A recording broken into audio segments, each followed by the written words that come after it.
Hey, it's John and Mike, brew-dudes.com, and we like to exchange home brews with people who homebrew around the world. And this is beer exchange number 22.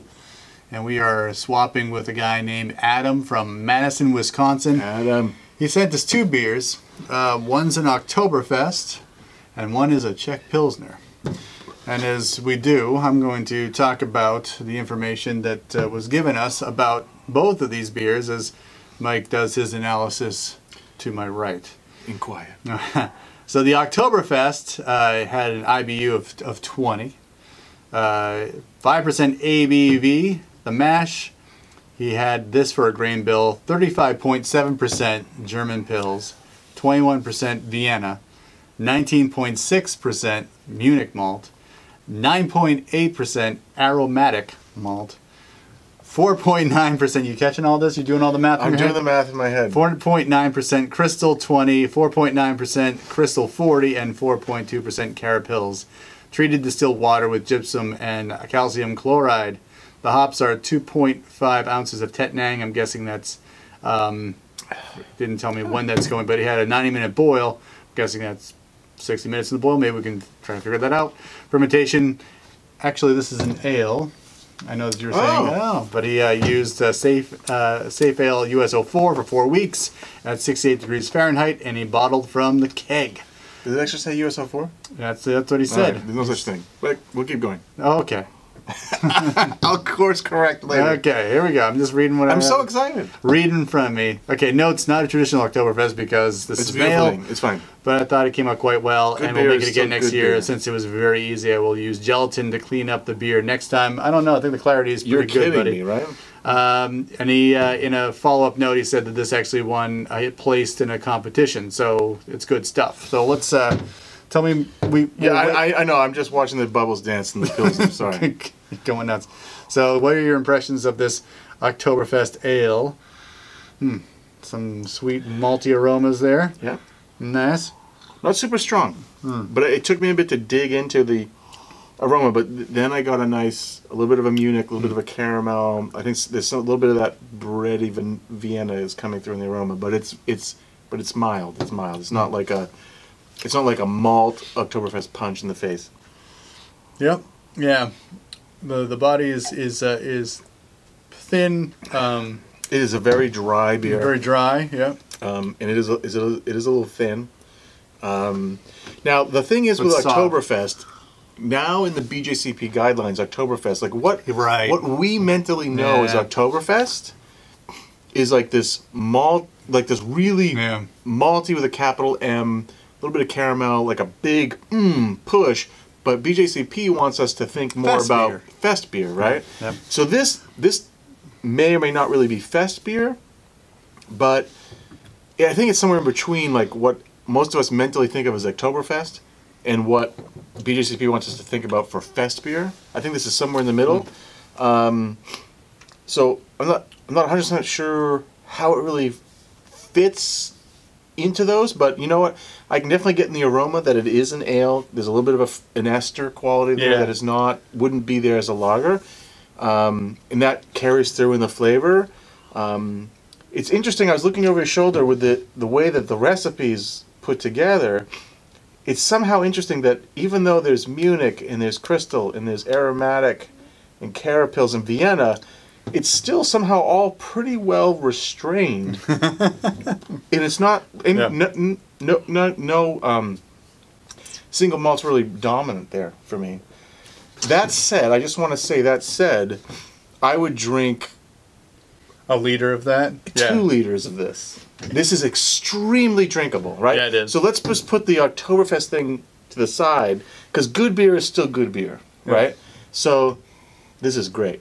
I mean, I would drink a couple liters of this. It's funny, with my experience with Vienna malt, I got some, in a lot of the competition notes I get on my Vienna lager, and like the most recent one, they complain of like this little bit of like an appley taste, but that's like the Vienna malt coming through. Like there's, because as this warmed and as I took more taste of it, like it was more of that whatever I was perceiving as like some kind of, you know, appley, cidery taste melts away, and it really kind of comes in as more of a crackery, malty flavor, and that's definitely what I'm picking up when I make my Vienna lagers. So cheers to that. Yeah, I mean, I think it's interesting that this is SO4, actually. I wonder what it would be like with USO5. And to just clarify my jerk of a comment, I see a lot of people write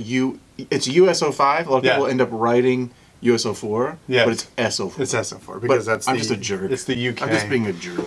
But still, if you handed this to me and said, "This is my house pale ale or my house copper ale," I would say, "Give me 2." I mean, this is great. No, this is fantastic. Great. It's a fantastic beer. Cool. All right, let's move on to the Czech Pils. I'm going to finish this. Please do. This is, you know, we poured this, and oh, this is exciting. I don't think we'll read, but I don't think you don't need gelatin on this one. That's for sure.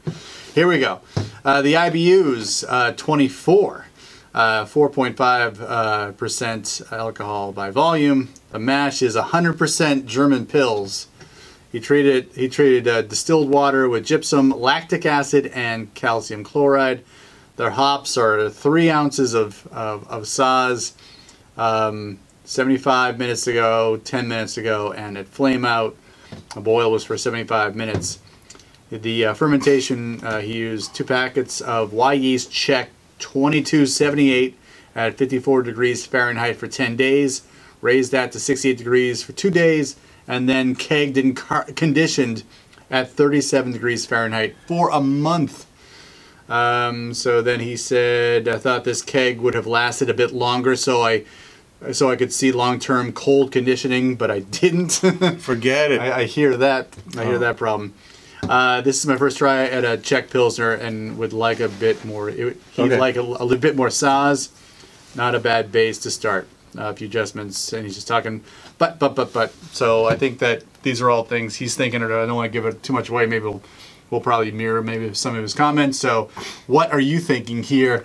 As you take your first. Well, so it's absolutely beautiful. The beer itself has to be beautiful. I actually just shot a little video of the nice. things, and I'm gonna. Oh wow, it that's should nice. be. It should be on top of this video right now. So, that's really nice. It's super cool. What is the basis of like Czech Pilsner versus like German Pilsner or? Czech Pilsner replaces Bohemian Pilsner, right? Yeah. In the BJCP? Yeah. Versus German Pilsner. German Pilsner is a little bit more hoppy, or is it Czech Pilsner is the more hoppy? Czech Pilsner is a little hoppier. This is actually more of a, like when I've read about German Pilsner styles, this to me is more of a German, it's lighter in body and not as hoppy. It's, man, I don't know. This is super clean and super drinkable. Like super clean. Yeah. I love the color. Do I get? And the carbonation is perfect. The clarity is almost completely crystal clear. I don't think you need to invest any more time and process on this, because it's going to drop even clearer. Well, he said I will use gelatin to clean up next time. No need. There's no need. I don't. Yeah, man. You'll see in that little video. This traveled across the country. You'll see the little video. You know, if I get that video on top of here, you'll see it's not necessary. I'm just gonna watch the bubbles. No, I don't know. So do you get? There's a little bit of a. I get a little bit of like there's like a vinyl plastic thing in there, and I get it in the flavor too. No, I don't think so. No, I think that's Pilsner malt. I'm not getting anything but like the. It's a little bit better now. Like could be my glass. It's like sweet, clean Pilsner malt coming right through. Yeah, I can see. Maybe it's my glass. I can see what he's talking about in terms of, he'd want more Saaz in that. Yeah, like just to kind of give it a little more pizzazz. Yeah. But again, I mean, it's November here, and it's finally gotten cold in New England. Yeah. I can only imagine what it's doing in Minnesota. Okay, no, so Wisconsin. Yeah. Well, close enough. Yeah, shut up. We're from here. Shut up. But I can only imagine. But this is again. I thought this was like light and this beer is like mind-blowingly easy to drink. The only knock on it, I would say, is that for a Czech, you probably want it to be a little spicier and definitely it's spicier in the hops. Like Czech, you definitely need to. I know you put in 3 ounces, but next time I would boost that. Probably, even more at the very beginning of your boil, and then maybe even an addition at like 30 minutes or something like that. I think it's great. I think it's, man, it's pretty close to perfect. I do get a little bit of a, there's a little bit of like a stressed fermentation on there. You think? Yeah, it's subtle, and it's only because it's such a light beer. But otherwise, Stressed. if I drank 1 pint, I would completely forget about it. But to be super critical, there's just a little bit there. I would think about maybe upping the pitching rate a little bit, and because I think it sounded like your temp control was good, but there's just something, or maybe a different yeast. I don't know. I'm not familiar with this yeast, terribly familiar with this yeast, so it's still a great beer. I'm really kind of splitting hairs here. I'm just trying to find and be sort of. I was gushing over this beer, so I want to try to be a little bit critical. I think people send us beers. I know, not just to feel good, right? They want to know something about. Yeah, but he used 2 packets of Y yeast, Czech 2278. I have to look it up, but I'm pretty sure that's the Czech Pilsner strain. You can pitch 2 packs, but who knows, right? I mean, you don't know. I'm just trying to come up with something. Yes. I think this is a fabulous beer. This is really good. Rebrew this with like a 5-liter starter and send me like half a keg. I'm sure that can be arranged. All right, Adam from Wisconsin. We're coming to Wisconsin. We could do that. We're coming to your city. Probably. The Brew Dudes are coming to your town. National tour. Actually, that brings up a good point. If you'd like to share a beer with us, and we're thinking of doing something like a Google Hangout, and if you'd like to be a part of our video channel like that, where you ship us beer and we talk about it together via the magic of the internet, let us know, because then we could do that too. And like, if you're someone who's shipped us a beer in the past and would like to have like a conversation, we can hit you up with these questions and such, and share brews together. Then let us know. You can email us at dudes@brew-dudes.com, and we can talk about it. I would have to probably do a few dry runs on that thing. 2018, man. It's all about really getting into the community. We're bringing the technology. We're bringing it. Yep. Yeah, we'll see. The Brew Dudes bus is coming to your town. No? I don't think we have a budget for a bus. We need a Patreon account. We can get a budget for a bus. Yeah. I think people will give us money for that, but just don't do that. Save your money. This exchange swap video is off the rails. It is. I think we should wrap it up. Adam, thanks a lot. Appreciate it.